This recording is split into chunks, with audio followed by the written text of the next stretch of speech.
विश्वास की राह राहुल का हमेशा से मानना था कि इस दुनिया में यकीन नाम की कोई चीज नहीं होती।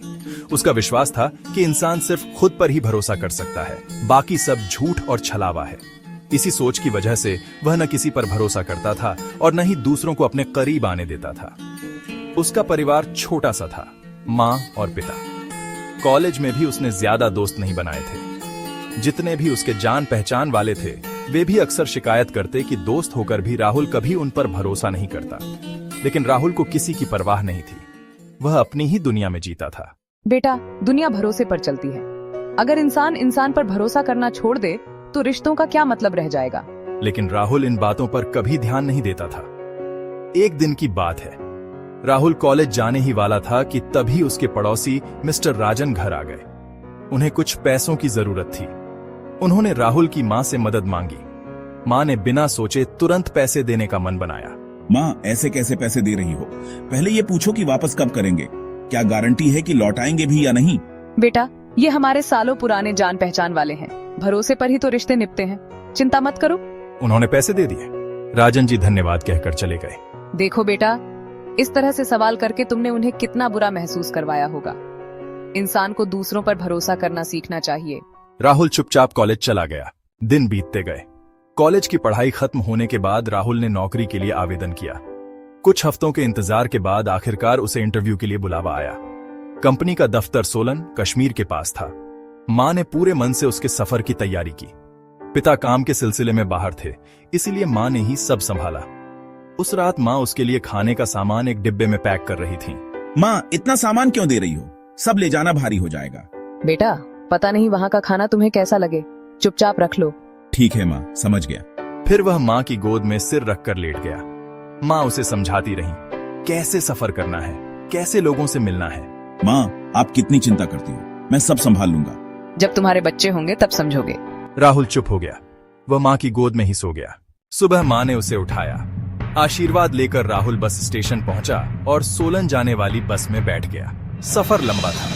पहाड़ों की ठंडी हवा चली तो राहुल को नींद आ गई। अचानक बस झटके से रुकी। राहुल की आंख खुली। शिमला आने ही वाले हैं। राहुल के होश उड़ गए। रात हो चुकी थी और अब सोलन जाने के लिए कोई बस नहीं थी। रात में बसें नहीं मिलेंगी। यहाँ चोरी डकैती भी बहुत होती है। बेहतर होगा किसी रिश्तेदार के पास ठहर जाए। लेकिन राहुल का तो यहाँ कोई परिचित नहीं था। राहुल परेशान बैठा था। तभी उसने देखा कि बगल की सीट पर बैठा एक आदमी उसे लगातार देख रहा है और हल्की सी मुस्कान दे रहा है। राहुल को शक हुआ। वह चुपचाप आगे देखने लगा। मैंने तुम्हारी बात सुनी, अगर चाहो तो मेरे साथ चल सकते हो, मैं यहीं रहता हूँ। राहुल ने पहले कोई जवाब नहीं दिया, लेकिन वह जानता था कि रात को सड़क पर रुकना सुरक्षित नहीं है। आओगे? वरना यहाँ रहना ठीक नहीं। राहुल के पास और कोई विकल्प नहीं था। उसने हाँ कर दी। दोनों रिक्शा लेकर निकल पड़े। करीब 1 घंटे तक यात्रा चली। राहुल के मन में डर बैठा था, कहीं ये आदमी मुझे धोखा तो नहीं देगा। लेकिन उसके पास रास्ता नहीं था। रिक्शा एक पहाड़ी पर रुकी। अजनबी ने पैसे खुद दिए। फिर उसने कुछ केले खरीदे और राहुल से कहा, चलो मेरे पीछे आओ। राहुल मजबूरी में उसके पीछे चल पड़ा। थोड़ी देर बाद वे एक छोटे से कॉटेज पर पहुंचे। अंदर 2 बिस्तर लगे थे। मैं यहाँ एक और साथी के साथ रहता हूँ, लेकिन वह गांव गया हुआ है। राहुल को शंका हुई, लेकिन उसने कुछ नहीं कहा। अजनबी ने दूध गर्म किया और दोनों को गिलास में दिया। राहुल तब तक नहीं पिया जब तक उसने देखा कि अजनबी खुद पहले पी चुका है। फिर उसने भी पिया और केले खा लिए। राहुल ने अपना सामान बिस्तर के नीचे रखा और लेट गया। लेकिन नींद कहां? उसे डर था कि कहीं यह अजनबी उसके सोने का इंतजार न कर रहा हो। वह काफी देर तक जागता रहा, फिर थक कर सो गया। सुबह आंख खुली तो राहुल ने देखा अजनबी किचन में चाय बना रहा था। Good morning. राहुल ने तुरंत अपना सामान देखा। सब ठीक था। यह देखकर उसका डर धीरे धीरे कम हो गया। अजनबी ने राहुल को तैयार होकर बस स्टॉप तक छोड़ दिया। रास्ते का किराया भी उसने खुद दिया। आपका बहुत धन्यवाद। अगर आप न होते तो पता नहीं क्या होता। मुझे मत धन्यवाद दो।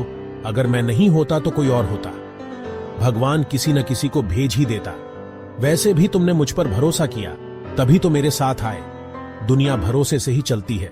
यह कहकर वह चला गया। बस में बैठा राहुल देर तक खिड़की से बाहर देखता रहा। उसके दिल में गहरी सोच चल रही थी। सही कह रहे थे सब लोग, यकीन करने से ही रिश्ते और इंसानियत बनी रहती है। अगर हर बार हम पहले ही शक कर लें तो कभी किसी पर भरोसा नहीं कर पाएंगे। उसे अपनी माँ की बात याद आई। और उस अजनबी की भी जिसने उसे रात में आश्रय दिया बिना किसी स्वार्थ के। राहुल मुस्कुराया। आज उसे यकीन का असली मतलब समझ में आ गया था। राहुल की सोच उस रात बदल गई। उसने समझा कि भरोसा करने का मतलब यह नहीं है कि लोग हमेशा सच्चे साबित होंगे, लेकिन भरोसा किए बिना इंसानियत जिंदा नहीं रह सकती। जैसे उस अजनबी ने उस पर यकीन करके उसे सहारा दिया, वैसे ही अगर इंसान एक दूसरे पर विश्वास करना सीख लें तो यह दुनिया सचमुच जीने लायक हो सकती है। यकीन करने से ही यकीन पर यकीन होता है। फिर मिलते हैं नई कहानी के साथ।